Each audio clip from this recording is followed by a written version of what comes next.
Indian 2 திரைப்படம் திரையரங்குகளில் திரையிடும் நிலையில் இந்தியன் 2 இசை வெளியீட்டு விழாவில் ஸ்ருதிக் ஹாசன் மற்றும் அதித்தி சங்கர் பாடிய பாடல் இணையதளத்தில் வெளியாகி வருகிறது. இதை பற்றி முழு விவரங்களை சம்பவத்தில் இருக்கும் நமது செய்தியாளர் அருளிடம் கேட்கலாம். அருள், தற்போது விவரங்களை சொல்லுங்க. அருள், என்னாச்சு பாத்தீங்கன்னா இந்தியன் 2 ஆடியோ லான்ச்ல அதித்தி சங்கர் அக்காக்கும் ஸ்ருதிக் ஹாசன் டார்லிங்கும் பாத்தீங்கன்னா சாங் கொடுத்து ஒரே மாதிரி பேமெண்ட் கொடுத்து பாத்தீங்கன்னா பாட சொல்லிக்கிறாங்க. இதுல அதித்தி சங்கர் அக்கா பாடிய பாட்டு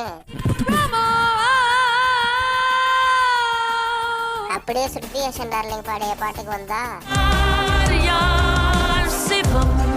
இது பாத்தீங்கன்னா அதித்தி சங்கர் அக்காக்கும் அவருடைய அப்பாவுக்கும் அதிர்ச்சி ஏற்படுத்திருக்குது அப்படின்னு சொல்லலாம். சாங் பாடும்போது என்னாச்சு அப்படின்னு அதித்தி சங்கர் அக்கா கிட்ட கேட்டப்போ, எனக்கு தொண்டை வலி சளி அதனால அந்த மாதிரி இருக்குது அப்படின்னு அவங்க சொன்னது அவங்க ஃபாதர் கிடையே அதிர்ச்சியை ஏற்படுத்திருக்குது அப்படின்னு சொல்லலாம். இந்த பாட்டை பாடி அனிருத் அண்ணா ஹார்ட் அட்டாக்ல ஹாஸ்பிட்டல் இருக்கிறதாவும் சொல்லப்படுது. இன்னொரு விஷயம், ஏன் இந்த வீடியோ இவ்வளவு நாள் வரல அப்படின்னு பாத்தீங்கன்னா ஃபுட்டேஜ் மிஸ் ஆயிடுச்சு. அதான்